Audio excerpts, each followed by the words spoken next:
And this is my last question, but I want you to tell the audience that is aspiring venture investors, how should they start a fund? This is a question I also asked back in December, and I think I first answered incorrectly. I think I just said fundraising, right? But that wasn't really it. So could you actually tell that again to the audience? Sure. I actually just had this conversation with a friend today who's trying to get a fund off the ground. So I think Oh, that nice. I think that a very there's a very simple thing to do. Probably three steps just to you could do in an hour or two. So Okay. answer four questions. The questions would be, what is the sector you're investing in? What is the stage you're investing in? What's your geography? And the fourth question is, what's your edge? And Okay. and your edge should be sharp, and it should be important, and it should help you win deals. Then I would say, based on that strategy, what does your sweet spot investment look like? I see myself investing $2 million at the Series A. Then you say, okay, how many of those could I do in a year? And then multiply that by roughly 4 years, which is going to be the investment period of fund. So let's say I think I could do 4 deals a year. That's $8 million a year. Over 4 years, that's $32 million.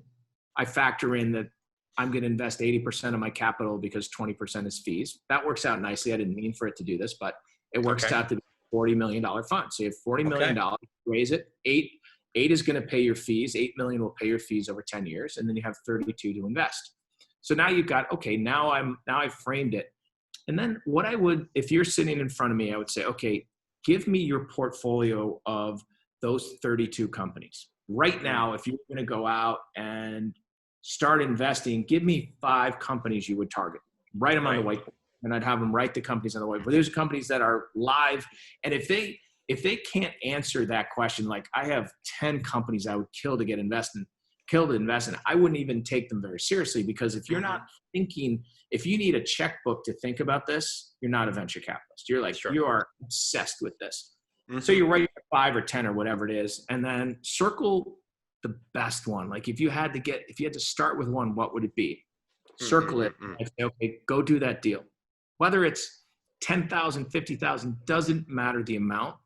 Go figure out how to scrape together the money and get the entrepreneur to take your capital and use your edge, and get that entrepreneur to build a reference for you on wow, I had you on, and Leon did something that if he wasn't there, we would have lost enterprise value.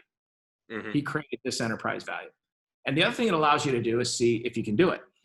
See if you like it. You may hate it. And gosh, it's so great to do one deal and hate it than to sign up for 10 years and have that ball and chain, be a prisoner. It's not a sexy business. It's a grind. And we compare it sometimes to things like making movies. It looks sexy, but if you know people who make movies for a living, it's a tough, grinding, slow kind of business. But if you love the grind, it's awesome. It's a fun way, right? So it gives you a taste for that.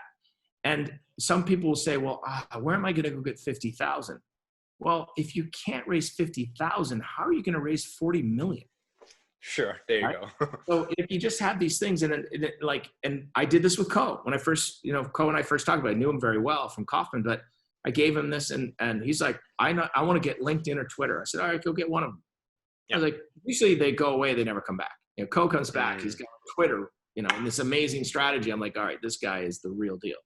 So that's normally what I would do. But the expression of the fund has to come through your personal zone of genius. It has to come through your purpose.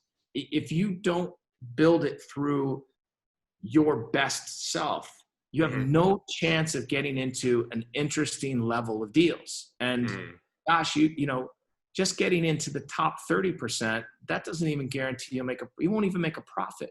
You have to get into the top 10% to be marginally interesting. You have to get into the top 5 to be a really serious fund. So you've got to be, you got to be pretty stellar.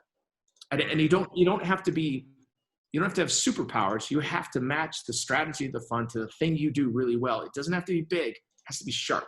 And you've got to drive it in there, and you've got to earn your spot and build your credibility. And that's the advice I would give people.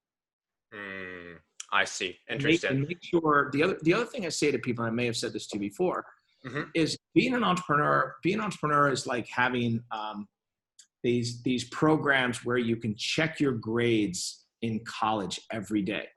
I know exactly where I am with my lit class and my history class and my math class. I can see every quiz, every homework. Like right now, I know exactly what my grades are in every class. That's one of the benefits of being an entrepreneur. You have a lot more pressure in the short term, but you know every day, every week, every month, are you good or not? Right. Yeah. Being a venture capitalist is like going to college for 4 years and never getting any feedback from the professors. And you show up for graduation in the 4th year and you find out if you get a Got it. you have to have a level of self-belief, because you might look at the professor and go, oh, that professor gave me a dirty look, or that test seemed really hard. And I have no idea where I stand. Like, I don't know if I failed that last class 2 years. I don't know anything, right? Because the data you get in venture doesn't mean anything unless it's a cash on cash return. Right. Everything else is meaningless.